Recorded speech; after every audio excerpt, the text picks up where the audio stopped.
Hey, y'all. It's Hater Radio. My name is Chris McLean. My co host is Ian Gibson. How are you, Ian? Doing very good. Hey, so this is a college football media brand. We do two shows every week. We do a recap on Sunday of all the games. And then on Wednesday, we do a preview show of the games coming up. So let's jump into it. Week 3. So the first game we have is one team that we cover, which is UCLA. It's New Mexico and UCLA. So UCLA, got blown out by Utah in week 1 and looked just atrocious. Last week started the game terribly as well and looked like they were going to get blown out. But then in the second half, they really took it to UNLV. So there is something to work with there. This is an easier game. They should win this game relatively easy. Last year, New Mexico was primarily a running team. Their OC is now at Utah, along with their dynamic QB, Dampier. They still looked all right the first 2 weeks, but I believe coming into this game, they played Michigan in that first game. But they were actually only able to generate 50 rush yards, so not too great. Sorry, I misspoke. And then Bryce Underwood had a really good game that first game. He was 21 of 31 for 251 yards. Jack Lane, the quarterback for New Mexico, threw the ball 47 times for only 208 yards, which is a very low yardage per pass attempt number. He also had 3 picks in that game. Their defense allowed 452 yards. They were nearly even split on the ground and the air. I expect UCLA to really come back in this game. I thought they built on something there in that second half. They looked really good. Now with the rest of the schedule kind of evening out because they had a really tough start. Utah is going to be a really good team, more than likely going to be a Big 12 contender. They're looking like it so far. Dampier is looking gnarly, putting up a ton of points. But UNLV, with Dan Mullen, decent offense. Their defense has struggled in the first 2 games that they played, and they looked better against UCLA this one, so it was not a good sign. But again, they turned it on. Nico looked better in the second half. He struggled in that last drive, couldn't really put it together at the end there, and I think he threw a pick at the end. And so just going to need more reps from Nico. Hopefully get more of that. They play Northwestern after this, I believe. And then, their schedule, it kind of evens out a little bit. They'll start Big Ten play, and then we'll see from there. But just kind of a rough start for them so far. I would have hoped at least a 1-1 split there to begin the season, but they are 0-2, and they need this win badly. Your thoughts on this one? Yeah, you hit all the major points there for UCLA. They definitely need this win, and New Mexico is definitely the prime candidate to get back on track. You were right. Amaliava looked much better in the second half than he did first, but it's all about starting on schedule and not getting behind. Yeah. Now, that was what killed him against UNLV, against a very weak defense. Be honest, UNLV did not have a good defense. And this is going to be the same thing. New Mexico doesn't really have a great defense. They're not really the top of the pack in the Mountain West. But I do feel like, even with that, UCLA will score enough in the first 2 quarters to make it comfortable. I don't really see the defense. The defense has been pretty good at times for UCLA, with the exception of the Utah game. But they came up with some big stops in the second half against UNLV. Yeah. So I think they'll be able to get the stops on New Mexico. I'm going to go Bruins win and kind of get the ship righted a bit. I'll go with let's do like a 31-14 win. Yeah, I'm along the same lines. I'm thinking like a 34-20 game, and I think they score pretty consistently in this one. They're able to move the ball. Nico looks a lot better. With time over these next couple of weeks, he'll become more in sync with the receivers. He did look like that in most of the second half, so hopefully they capitalize on that. Let's move on to Oregon Northwestern. The big note I have is does the giant inflatable duck I show was up? thinking the same thing. Yeah, we'll see. I don't know. I mean, it seems like a lot of people are wanting it, so I think Oregon will pull that off. I mean, whose duck is it? Is it the schools or is it just a random fan? It was the schools because they brought it to Big Ten Media Day, their first last year. Oh yeah, that's right. So That's it's where it definitely the originated. schools. That's funny. I mean, we'll see. I mean, it's like there's a huge side of the field that is just the lake. Yeah. So, like, what is anyone going to be able to do? Like, they can't stop them from bringing that out. So, it would be hilarious. But to the game, Oregon blew out Oklahoma State. Dante Moore had a great game, 3 TDs, 266 yards. They only gave up 211 total yards, 61 through the air from Oklahoma State. And they also put up 631. So they were extremely dominant. I think the score was like 69-3 or something, right? Yeah, because you remember you making. Yeah, it was an awesome score. Yeah. And so, not much to expect out of that Oklahoma State game because Oklahoma State is not very good, and it looks like Gundy's probably on his last legs. But and I don't expect much out of Northwestern either. They looked, pretty bad against Tulane in the first week. They allowed 269 yards on the ground against Tulane, and they turned the ball over 5 times. So that could have been a big reason why the score was pretty lopsided. But either way, I don't expect much out of Northwestern in this game. Oregon's defense is still strong, and Dante Moore seems to be turning it on. So I'm going to say probably like a 44 to like 14 game. What do you got? Yeah, I don't see really Northwestern's offense just keeping up. Their offense hasn't been, fantastic. I mean, it's only been 2 games, but I think about the Tulane game, and Tulane was able to hold them steady. And Oregon's definitely got a better defense than that. It is interesting. Northwestern's defense is, I believe, when I did the looking up, they are actually, as of right now, in the top 5 in the Big Ten in passing defense, and obviously that's the strength of Oregon. But I feel like there's, Oregon can just out-athlete the Wildcats, so I'm going to go Ducks winning. I'll go with a, let's do 38-10. Okay. Next game we got Clemson, Georgia Tech. I'm calling it. I saw it somewhere else, but I'm calling it. This is my upset. And I don't know how much of an upset this really is since Clemson already has a loss and they look like trash against Troy. So Georgia Tech looked really good. They demolished Gardner-Webb, the school I worked at many years ago in the athletic department. Looked good doing it. And then they looked really good against Colorado. They ran the ball extremely well, 320 yards on the ground.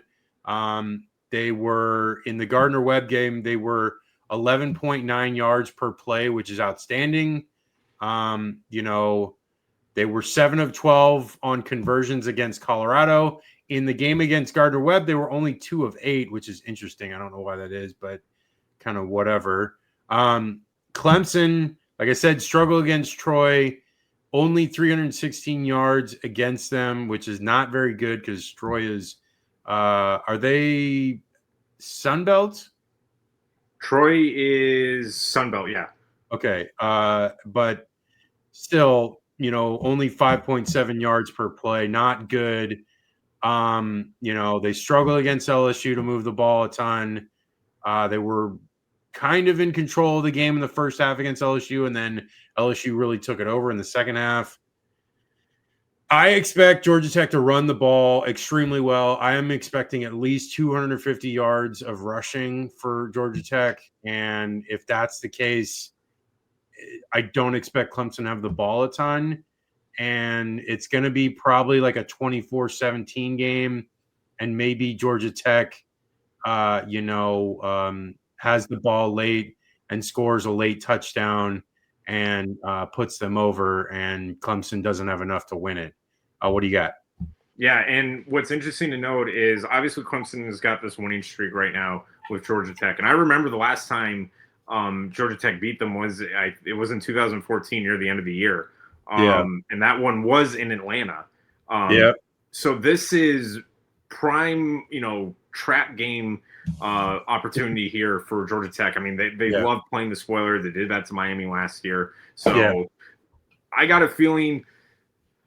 The thing is I don't feel like we've seen the best of Clemson. I feel like they're just coasting right now. Yeah, And I now agree. credit LSU just smothered them. And then they were probably still riding off of that going into the Troy game.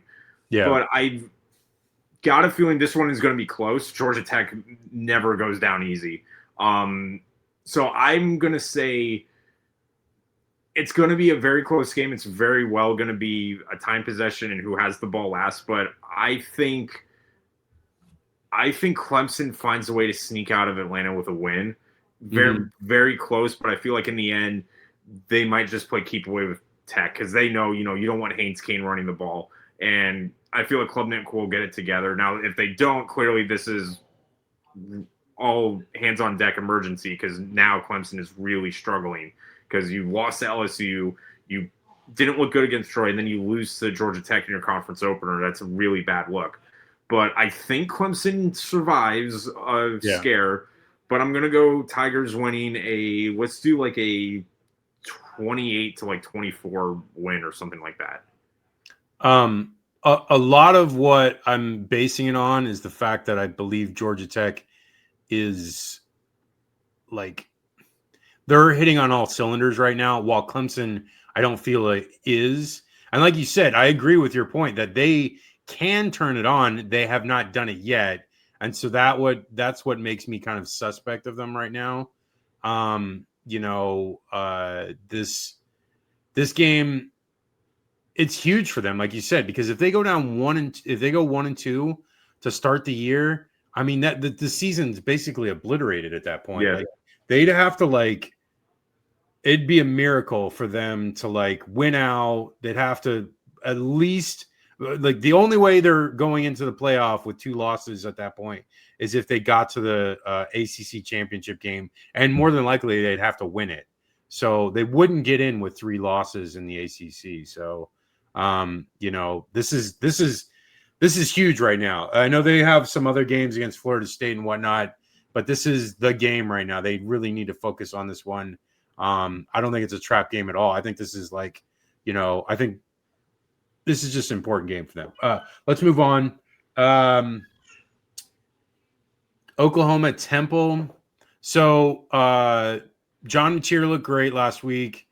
He's clearly the Heisman frontrunner at this point because no other player has really looked that great against solid competition yet, and he really has stood out because of that. Temple, as a team, it looks like they run the ball quite well. They have several options to choose from because there's a lot of guys getting carries.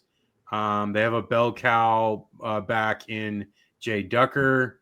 I think Temple's going to put up some points, not a ton. I'm thinking around 17 or 20, 21. And then I think Mateer, though, has a really good game. I expect them to move the ball well. And I'm going to say probably I don't know, like a 35-20 game. What do you got? So the first thing I want to say is we get Oklahoma playing at Temple, but we can't get Oklahoma and Nebraska. I know, yeah. Exactly. How does that make any sense? I'm trying to find the math in here. I was confused by that as well, but there's instances where you see that. Miami plays teams on the road as well. They've played App State in Boone, and it's weird. It's some schools do these 1-for-1s where other schools are nah, man, we're only doing one and we ain't going back. Well, I mean, Florida is doing that with UCF and USF. I mean, they played. USF was a 2-for-1 because they played in Tampa and then they played twice in Florida or in Gainesville. UCF is only a 1-for-1, I think, or is it a 2-for-1? I know. if I remember looking at the future schedules, they do go to Orlando in the coming years. I know they go to Orlando, but I don't think there's another return trip to Gainesville. I think there might not be. Somehow they got a 1-for-1, which is like the thing that they've been talking about for years. Like, we got to get 1-for-1s. And like, I get it, but it's like at some point now, considering that UCF is a Big 12 team, they need to really like take on a lot of these big names. And they're playing North Carolina this week. So like, we'll see. I mean, North Carolina looks like crap, but let's get into this game a little bit more. What are your thoughts on this one? Yeah. So I think Temple is actually going to put up a pretty good fight. I got a feeling Oklahoma might sleep on them a bit. You just came off an emotional win against Michigan at night. Mateer went off, and you have all the expectations. You're going to Philadelphia, not really the biggest, like, comparing Norman to, Lincoln Financial for a game day is night and day. No offense to Temple, but it just is. But I want to point out how for Temple, their quarterback, Evan Simon, has 9 touchdown passes already on the year. Now, credit, those were against teams. I know they played Howard and UMass, but that's still pretty impressive. And they have a very balanced attack. So I think Temple might, ambush them a bit. But at the end, I think Oklahoma will just, outgain them in the end. So I'll take the Sooners winning. I think Temple can put up some points, but I'll go with like a 42-21 win for the Sooners. Okay, nice. Next one, Wisconsin, Alabama.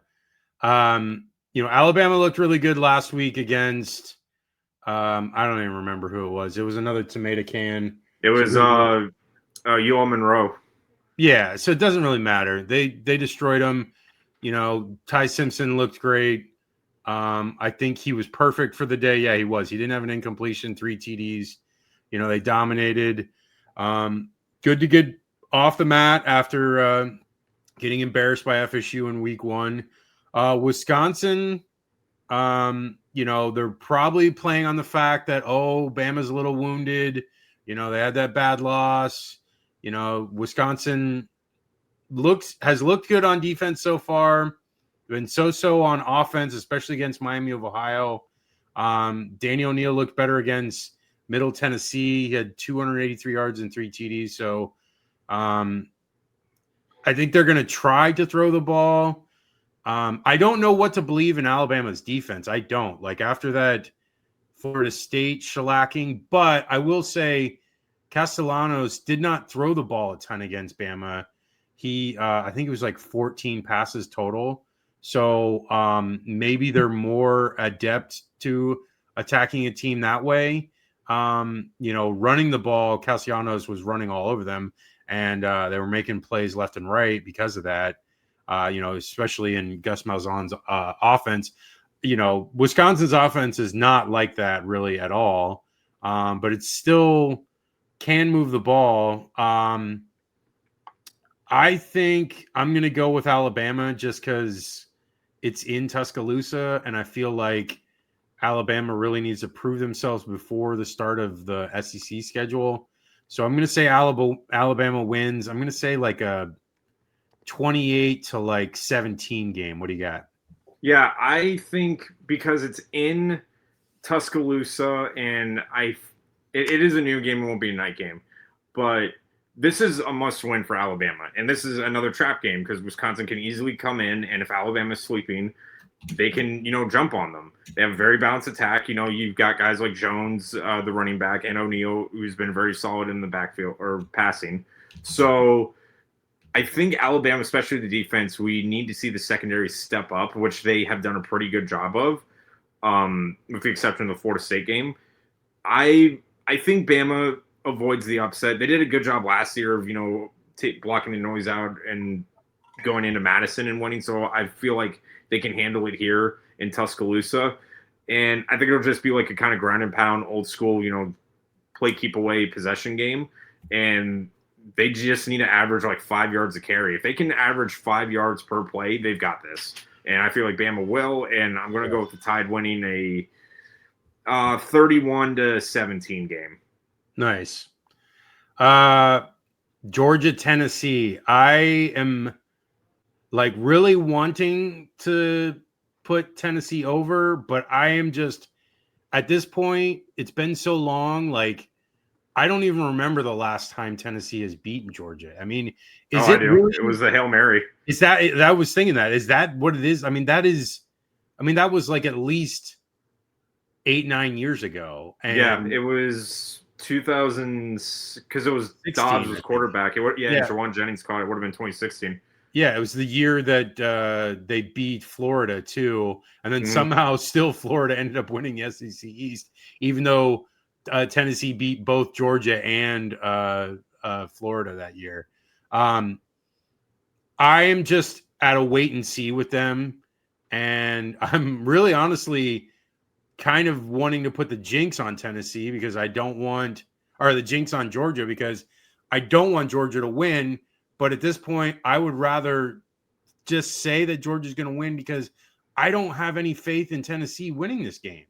Like, they've not looked competitive in this game for years. And, I think it was better last year, though. They had that a chance to go up like 14-0 or something like that, I saw the other day. So it's like they looked better, but they still ended up losing by a decent amount. So, like, they just cannot beat Georgia for whatever reason. Just like they've struggled in Gainesville for 20 years. Tennessee, I don't know. The only thing in this game, for Georgia, they lost 2 fumbles against Austin Peay. That's why that score was a little bit lower. Zachariah Branch, 1 catch. So I know there was a lot of like, oh, Branch looks great that first week, but then he looked pedestrian the second week. For Tennessee, they had 717 yards of offense last week. They ran 100 plays. 100 plays. I don't think I've ever seen that. They had about an even output against Syracuse as far as both balance between the run and the pass. The game's in Knoxville. Again, like I said, they're gonna have to show it for me until I believe it. So I'm picking Georgia. I'm gonna say Georgia wins because they haven't scored much, Georgia, this year, but their defense still looks good enough, and I think they can hold Tennessee in check. I mean, I like Aguilar more so than some of these ones in the past for Tennessee, but I'm going to say Georgia wins like 27 to like 21. What do you got? So this is the other interesting thing is since the turn of the millennium, Tennessee has only beaten Georgia in Knoxville 3 times: 2007, 2009, and 2015. All the other times they have played each other, it has been Georgia. Wow, and that's insane. And obviously the last time they beat them was the Hail Mary in Athens in 2016. Yeah. So the thing is with Heupel, we've seen him flip the script. Obviously he's beaten Bama twice, and that was something we never thought we'd see Tennessee beat Bama just once. And it's in Knoxville. It's in, it's a 3:30 game.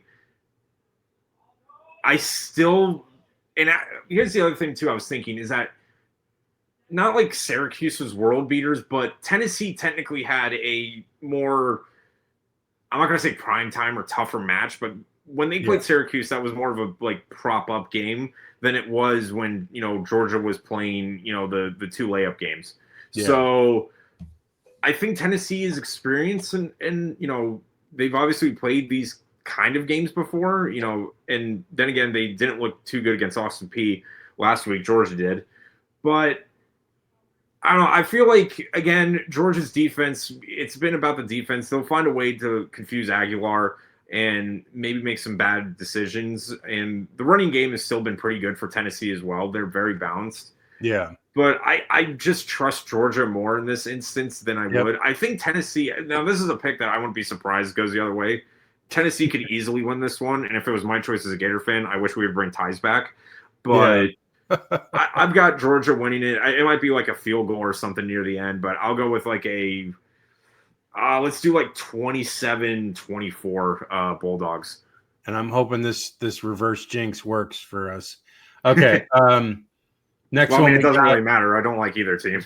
Yeah, same. Okay. One of the teams we cover, USC, going up against Purdue. Is this a trap game? I mentioned the other day that some Purdue podcasters were saying that they should be able to beat USC. I don't know, man. I like USC's offense a lot. I watched the game on Saturday, USC against Georgia Southern, and the offense looked unreal. And I know it's Georgia Southern, but Maeva looked amazing. Lemon and Lane are just two beasts. They're definitely first round picks in the NFL. I'm almost assured of it. The run game looked dominant.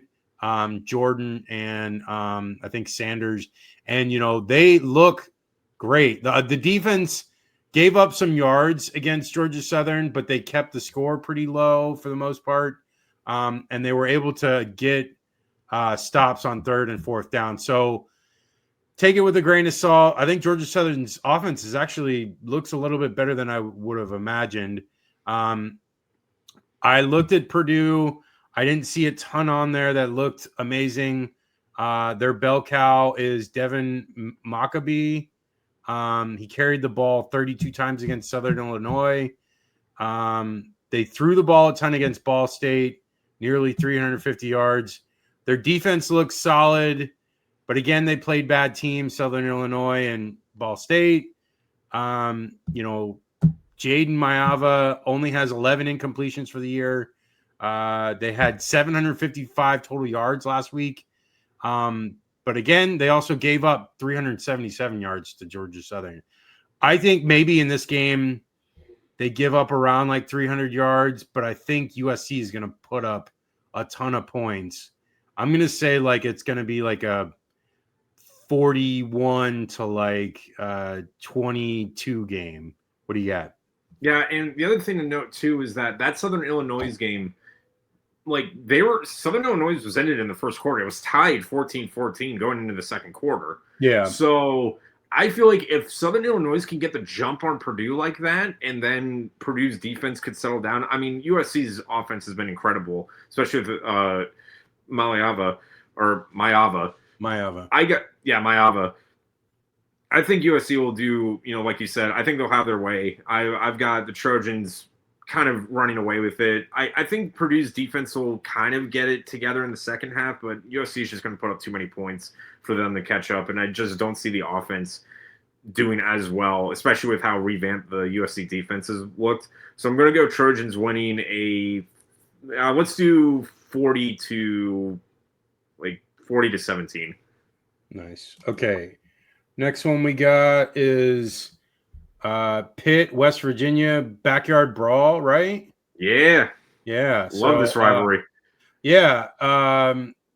I like vivid memory of the year 2007 when West Virginia had a shot of going to the BCS National Championship game, and they lost to Pitt. Like it was like, I don't know, 9 to 11 or something like that. Yeah. And I think it was Pat McAfee, right?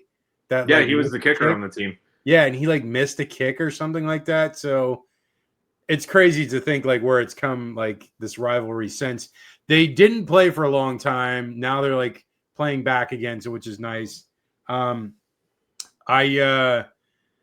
looked into West Virginia a little bit because I hadn't seen much of them play, and didn't look great. They lost to Ohio 17-10, which is not good because Ohio is not a good team. I know they're a MAC team, but they had 625 yards against Robert Morris, 393 on the ground. So that's something good, and that's what Rich Rod wants to do. So we'll probably see more of that going into this game. Pittsburgh threw the ball really well in both of their games. Looks like more of a passing attack so far, leaning more heavily on the air attack. Their defense looks stout, but again, two bad teams, so tough to really get a judge of that. This is Pittsburgh's first real test. West Virginia off that one loss. I don't know. I mean, where's the game? It's in West Virginia, right? Yeah, it's in Morgantown. I don't know. I don't know what to make of this one. This is a hard one because it is a rivalry game. So I would expect West Virginia to be up for this, especially at home. I guess I'm leaning more West Virginia, even though they have that loss. I feel like because it's a rivalry game, they'll be juiced. I'm going to say they win like, I don't know, 31 to like 17, something like that. What do you got? So here's the interesting thing that you mentioned the 2007 game. The last time Pitt beat West Virginia in Morgantown was in 2007. It was that game where they upset them when they were like 4-8 and knocked them off. And so Rich Rodriguez has vivid memories of Pitt pulling this off. And I would say between these two, I mean, yeah, West Virginia is rebuilding and they're rebuilding on the fly. A bunch of transfers, but that loss to Ohio was a real killer. And Pitt obviously not as strong as they were, but this game always like brings the best out of both teams. It's why I love this rivalry, is that you really never know which way it's going to go. I feel like, though, Pitt is going to get the job done. They won last year in a comeback when West Virginia had that game in hand. So I feel like they can handle it. I wouldn't be surprised, though, knowing this rivalry, that West Virginia kind of pulls off the semi-upset, because no team is like really streaky with each other in this. But I'm going to go with Pitt. I'm going to go with like I think it's going to be close because it always is with these two. Let's do like 30 to 20, 27 or something like that. Yeah, I mean, I kind of expect it to be close because it's like, I know I gave us the score of like 31-17, but I feel like because it's a rivalry that it'll be, I don't know. There's just something about those games where you get more out of each other.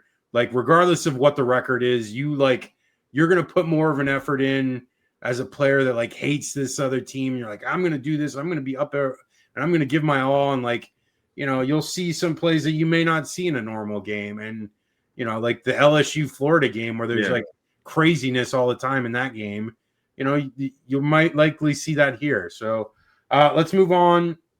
Okay. So we got our green on today. We got, the game coming up in Miami Gardens. Can USF do the impossible and win 3 games in a row against ranked opponents? I don't know.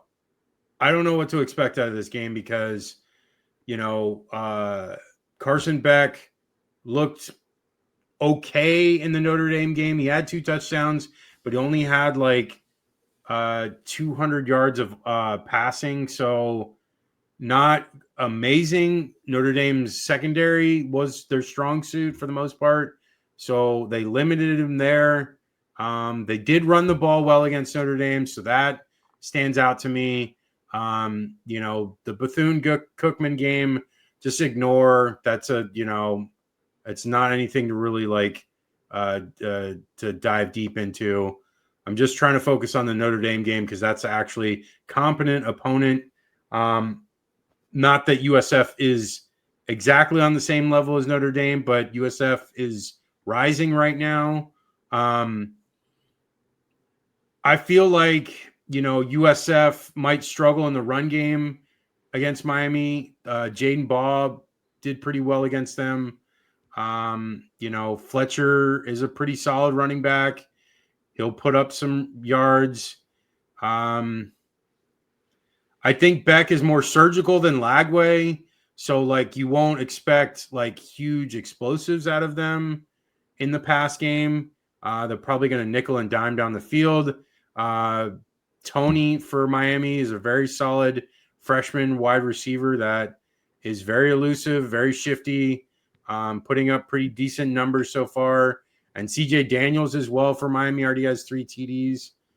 I saw something elsewhere that more than likely USF is going to have to bring the pressure, which means, bringing an extra blitzer, get someone to get Beck off of his out of his pocket and get him off balance so that he's not sitting back there with a ton of time. And I think that's probably the key to the game for USF. But the problem is if they do that, do they end up getting burned by explosives because of that? Because they're being more risky of pressuring Beck? I don't know. I feel like, if anything, USF is going to have to score points in this game. They're going to have to score at least 28. They only scored 18 last week, and 18 is not going to do it against Miami. They're going to have to put up more. I'm going to say if they don't score 24-28, they don't have a shot. I think Miami wins this one, though. I'm going to say Miami wins like probably 27-20. What do you got? Yeah, and one thing to note too, this is the first time USF will be playing a ranked team while they are ranked as well since 2017, and that was when they played UCF in that famous Warren I-4 game. That was the last time. That long ago? Oh yep, that was the last time there was a ranked against ranked matchup with USF. Crazy. So the key to this one, and you got to learn a bit from history here, and obviously from last year. USF, they got blown out last year. Now, credit, Byron Brown got injured and kind of took the wheels off, but they were in it in the first half. I mean, it was like a 22-15 game or something, but then second half the wheels fell off. Let's do with this one. It's going to be very important for USF to start early. And it's funny because both teams kind of have different philosophies on offense. USF is built on the big play, and Miami is built on you kind of methodically going down the field. So for USF, it's going to be very important for the linebackers to get in the face of Beck and make sure that they're not making it third and manageable, which they did a good job against that with Boise State, obviously against Florida. But, making sure they're not spreading them out. And for USF, it's having Brown be protected in the pocket, find running lanes for both Brown and the running backs to maybe escape into, and then maybe hit guys like Singleton or Nimrod over the top. I think USF, it'll be like one of those games where it is like they come out firing and swinging. But I said this too. Now everybody knows who you are. They know you're an upset team. They know you're a team that is tough, and that is very different than a team that everybody overlooks, because I'm sure Florida overlooked them. I know Bama overlooked them 2 years ago and even last year. So I don't think Miami's going to be doing that. So I think USF I almost said USF wins, I hope, but I think Miami pulls it out. I think it'll kind of be like last year, Miami pulls away in the second half, but I'm going to go with the Hurricanes winning. USF gets points on the boards, but not enough to keep up. I'm going to go with a 24-34 win for the Hurricanes. So 34-24? Yeah, 34-24 Canes. Yeah, I mean, I feel like USF's defense is good enough to keep them in this game. And I feel like getting to the fourth quarter would be huge, much like it was in the Florida game. And I just think, Brett Lashley is a better not Lashley. What is his name? Miami's offensive coordinator, Dawson. Yeah. Let's say that's the SMU coach now. No, Dawson, I feel like he's a better coordinator than Billy Napier as a play caller. Mm-hmm. And I feel like they might be able to figure out some, ways to really go after them offensively. And that really is the key because, I think Byron might be able to do some things. And again, also USF struggled within the run game. Like they really, outside of Isaac's big run against Boise, there really hasn't been a ton in the ground game outside of Byram. So, do they do it against Miami with their D-line? I don't know. I don't think they will. And, but maybe USF opens up the playbook a little bit and throws it deep a little bit more. And I think they have to, because the secondary for Miami is a lot of transfers coming in.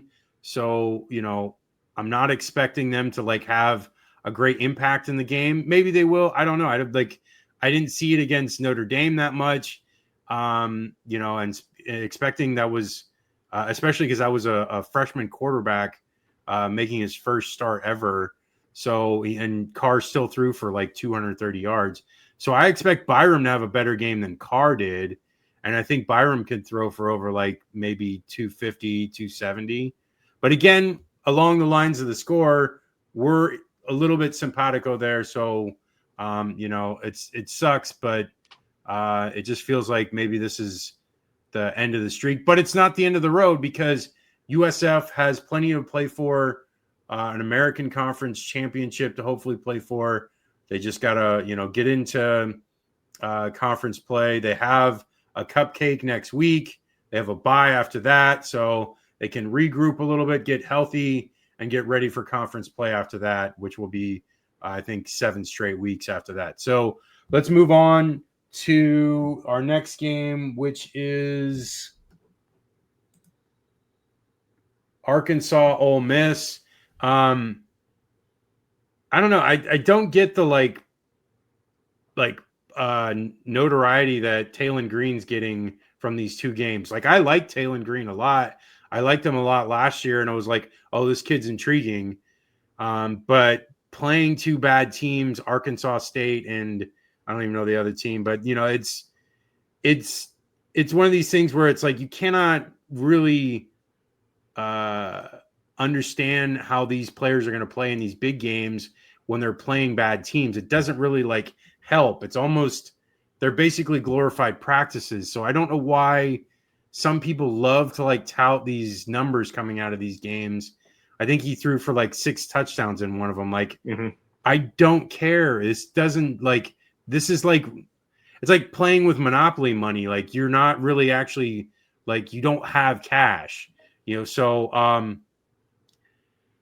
I don't know. I like Simmons in that Kentucky game for Ole Miss. I think he looked really good.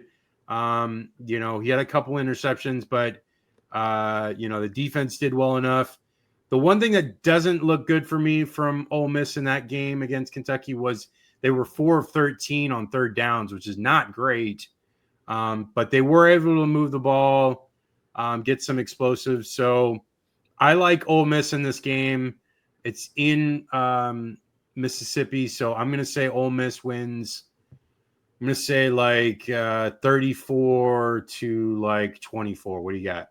So one interesting thing to note here is obviously Lane Kiffin said coming into this game is that they have a lot to clean up, and that is an understatement. Simmons has not looked – he's been forcing a lot of balls, been trying to play hero ball a lot, and that's okay against a team with not as much offensive firepower as Kentucky. But obviously Taylon Green, yes, the stats are inflated, but he is still a very dangerous quarterback, and the running attack for Arkansas is their bread and butter. So they have got to limit turnovers. It's also another thing is Ole Miss has been averaging giving up almost 600 yards a game, and that's not good. That's not going to win you a lot of games. I get a really kind of bad feeling about this one. This is my upset pick. I honestly think Arkansas is going to pull it. Ding, ding, ding, ding. Only because I get the same feeling I had with Tennessee going into Fayetteville last year. And I know Arkansas is going into Oxford. It's a night game. That's a tough place to win out in the Grove. But I feel like Ole Miss, their defense hasn't been fantastic. And, you know, especially with giving up that many yards, and turnovers have plagued them. And that's the thing is that if you do that against Arkansas, they will make you pay for it. Unlike, you know, Kentucky. So I'm going to go Razorbacks winning in an upset. I'm going to go with a 27 to like 23 win for Arkansas. Yeah, didn't we both called that Arkansas win last year against Tennessee? Yeah. Right? Yeah.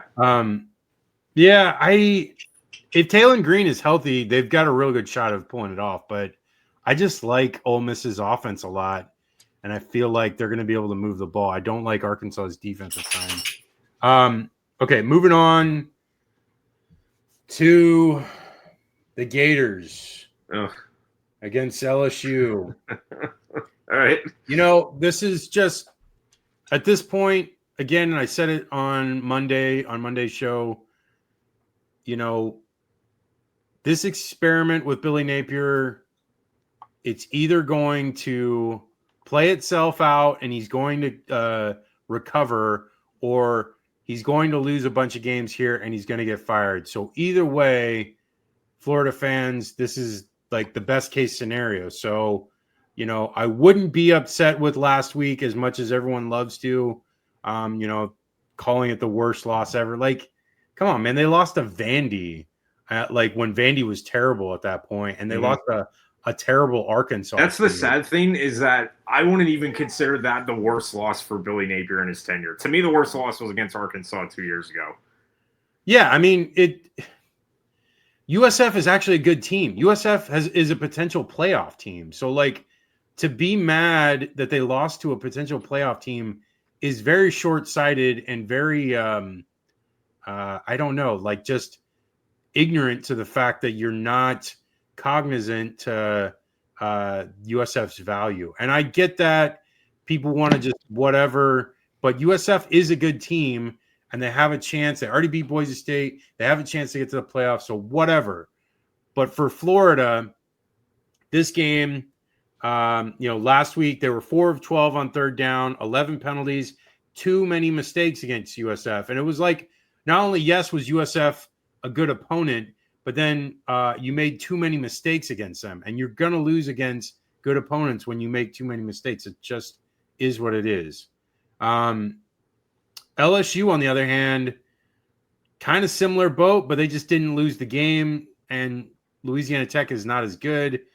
They only averaged 4.9 yards per play, and they had 9 penalties. They only won 23-7. Yes, they had the win against Clemson 17-10, but they haven't put up a ton of points so far this year.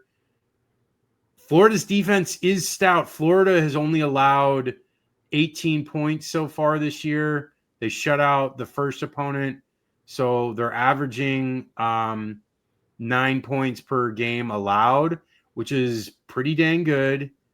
I expect Florida to play good defensively in this game. It's a rivalry game. It's at night. It's LSU. It's Death Valley.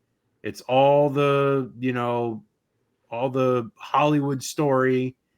This game, it's gonna be close. I feel like it's probably gonna be one of those weird games in Baton Rouge where a fake field goal or some ridiculousness happens and LSU somehow pulls this one out. I'm going to say LSU wins, but it's going to be close. I'm going to say 20-17. What do you got, Ian? Florida hasn't beaten them in Death Valley since 2016, and they haven't won a night game there since Tebow's senior year. And now they're coming off that game against USF, 35-17 Bayou Bengals. You got nothing else to say? That's all you're going to say? What is there else to say? I can't be that's the problem. Well, this is a team we cover, Ian. You got to say something. You can't just say this is the problem is the team is better, but what is there preventing from, again, Ball's probably going to run for 150 yards, but then Napier's going to call some stupid double reverse that results in a strip sack fumble, and it's a 14-point swing. I can't get that out of my head. I get it. But let me get to this point. Okay, so the thing that'll probably be the difference in this game and the deciding factor is if Lagway can recover from what he just did last week. Does this week of practice get him better? Does this, put some fire under his butt and, make him try to recapture what he had last year at the end of the year? Give me your thoughts on what you think DJ Lagway is going to do coming into this game. I mean, I think DJ will be okay. The one thing is that his games last year when he was having, going off, the one game he really wasn't looking good was against Tennessee. He's never when it's a road crowd, it's at night, and they're on you. Now that was last year as a freshman. I feel like he's matured and has gotten better, and I feel like he will play better. But again, it kind of relies on the play calling. he just has to make the right reads. He has to not, airmail these balls. He's got to hit the guys that are open like he did last year. That's the frustrating thing is we know he can do this. He just hasn't done it yet. And he definitely knows the pressure because they've got to, they don't have time to sit around. They have got to start looking good and winning games if you want to fight for Napier's job again like they did last year. So, again, I think he'll look better. The deep ball is going to be a concern. If he misses them open deep, it might be a long night.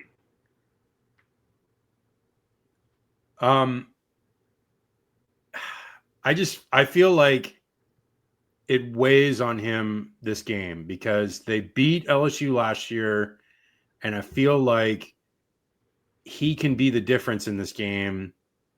I've already picked LSU to win, but I feel like if DJ comes to play and he puts up 275 yards and 2 TDs, I feel like they have a shot. But if he doesn't play well, then they're going to lose this game.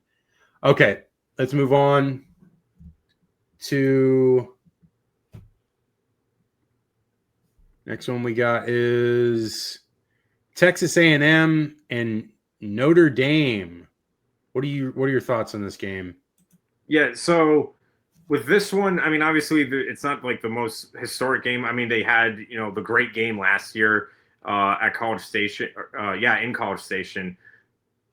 It's in, South Bend. And with Notre Dame, they've looked, they didn't look great, obviously, against Miami towards the end. But obviously, Carr was able to get some big plays off. It's really weird that they get the bye week in week 2 after week 1. Yeah. So they have the rest. And A&M for themselves, obviously, they started, they're playing some layup games. They, blew out UTSA. They blew out Utah State. So they're primed and ready. This is definitely an upset watch, but I feel like Notre Dame was able to go in last year and lean on Love in the running game and just kind of just choke out Texas A&M, and that was in College Station. And now you're at home against them in South Bend. I feel like they'll run the same game plan. Texas A&M, they're just going to be like, beat us on the ground, and if not, CJ Carr, I mean, again, wasn't perfect, but he's definitely able to make some plays while he can against Miami's defense was really good, especially with that secondary. So I think Notre Dame survives and they get a close win. I'm going to go with let's do 24-20 Irish. I really like CJ Carr a lot. I think he played extremely well against Miami, and that probably is the best defense he'll play all year. And if that's the case, then he should have a good game in this one. Jeremiah Love, like you said, had a good game last year against Texas A&M. I think Notre Dame should win this game. Again, they had the week off after a very difficult game against Miami. They're rested. Texas A&M played some tomato cans and won. They did about the same in both games, like similar stats from both of those games. So nothing really to take from either of those games. They pretty much are who they are. Marcel Reed, he's a good quarterback. I like Notre Dame's defense, though, to keep him somewhat in check. And I can't even remember if he was the primary quarterback last year in that game, or was it Wegman? I think it was Wegman. Yeah, I can't remember. It's because Wegman was gone shortly after that, and Marcel Reed took over in the Florida game, and it pretty much just started from then on. But I like Carr in this one again. I think he's a better quarterback than Reed, and I think they're going to win probably 28-17. Okay, moving on to Vanderbilt, South Carolina. That Va-Tech game, because it's a comparable opponent in both of them have played them, it's very telling, because South Carolina kind of struggled in that game to really move the ball. They had that punt return for a touchdown that was the difference and kind of outpaced them a little bit there to really take them over. They needed a late touchdown as well to really kind of, completely outpace them. But, Vandy with Pavia, like 34 straight points, just dominated them. And Vatek did like nothing offensively in that game. They only allowed 134 yards of passing from Drones, right? That's his name? Yep. Jalen Drones. Yeah. And so I don't know. I like Vandy in this one. I know it sounds weird to say that because right now the like sexy pick is Lenore Sellers in South Carolina, but I think Vandy can beat them. I think they've got a good enough defense to really keep them in check, and they're going to score points. I don't think South Carolina's defense really scares anybody. So I think Vandy wins like probably like a 28-24 game, maybe real close, and maybe Pavia scores a touchdown late to win it for them. What do you got? Yeah, and doing the homework on this game, I remember. Well, I was like trying to remember. I was like, I know Vandy has beaten South Carolina at some point, and it was a long time ago. But did they ever beat them in Columbia? And I was like, oh, they have in my lifetime. That was, and it should be a mulligan because it was in 2007 where anarchy ruled and nothing mattered. Oh, yeah. They did win, and I remember that as a kid because South Carolina was number 6 in the country, and then they lost. So, like, again, upsets galore that year. Yeah. But that was the last time Vandy beat South Carolina in Columbia. And this one, I think you hit the nail on the head. The other thing to note, too, is that Vandy had to go to Vodtech and play that and blew them out compared to South Carolina, who was playing at a neutral site. Yeah. Now, credit, that was the first game of the year, and Right. Vandy was already kind of, had to beat Charleston Southern. So take that for what you will. I do feel like I think this is going to be a shootout, honestly. I think it'll be body blow after body blow. But I don't know. Vandy on the road against SEC teams hasn't been fantastic, even after this revival. But this is the Clark Lee Vanderbilt. This is not your same old Vanderbilt. I understand, and that's the thing too. Is like that's what now if it was the same old Vanderbilt, I would be like South Carolina by 50. Oh yeah, for real, 100%. I am gonna favor South Carolina on this one because it is. I mean, Columbia's tough to win at. I mean, if it was easy, Vandy would have done it. Not since 2007. But yeah. I'm gonna go in a close one, and I feel like. My whole thing about South Carolina this year is that they're trying to get good karma back from last year on some of those close games, Alabama, LSU. So I feel like this might be one of those games, but I'm going to go South Carolina wins a tight one. I'm going to go Gamecocks. Let's go like 38 to like 36, something like that. Now you're going crazy. Yeah. All right, last game, then we'll call it a show. Duke Tulane. I only really have this one on here because Tulane is a group of 5 and is going to compete with USF for the American. What are your thoughts on this game? Yeah, Tulane. Well, we know how good Tulane still is kind of the class of the AAC, but man, they were really trying to blow that against South Alabama because they had that big. I mean, they were tight in the first quarter, but then they made it a 10-point game. And they just couldn't put South Alabama away. Now, Duke, on the other hand, obviously, it's going to be weird. You have, Mensa now at Duke. So this is, the Mensa Bowl. Yeah. But I feel like, it's in New Orleans, but I think Duke gets literally and figuratively because Mensa is like for smart people, and both Duke and Tulane are smart. Yeah, that's true. Man, you know what? I think with Duke, though, because I get Tulane had a close one against South Alabama, but I can't get out of my head how they just crumbled against Illinois in that second half. And obviously, Tulane's going to have something coming defensively for Mensa. Yeah. I don't know if this counts as another upset, but I kind of like Tulane in this one. I think I'll take the Green Wave. I'll go with if they keep it low scoring, that's going to be the key, and I feel like they can. I'm going to go Green Wave winning 23 to 23-17. Yeah, and that South Alabama game, South Alabama had the ball, scored, and had a chance to tie it with a 2-point conversion. It failed with like a minute left. So like they were on the verge of maybe losing that game. So yeah,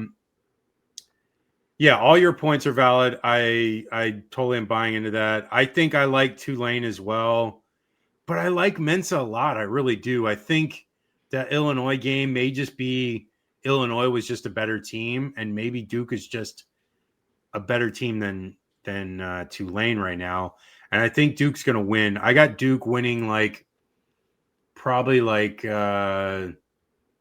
28 to like 22. All right, that is the show, y'all. Check out haterradio.com for all of our articles. I have one right now regarding Alex Golish, kind of a comparison to Billy Napier a little bit there. Basically just telling the athletic department to back up the Brinks truck. I think that's the exact title of the article. But haterradio.com for those. Our socials are all under Hater Radio, so you can find us there. Ian, your social again is at G5 Gibson on Twitter and YouTube and Instagram at G_Gator_G. So the G5 Gibson is his new handle. So look for that one. Follow him. Follow us on the socials. We'll see you on Sunday, 8 p.m. Eastern, 5 p.m. Pacific, and Wednesday as well. But Sunday is the next show. So we'll see you then. All right. Take care, y'all. Enjoy these games.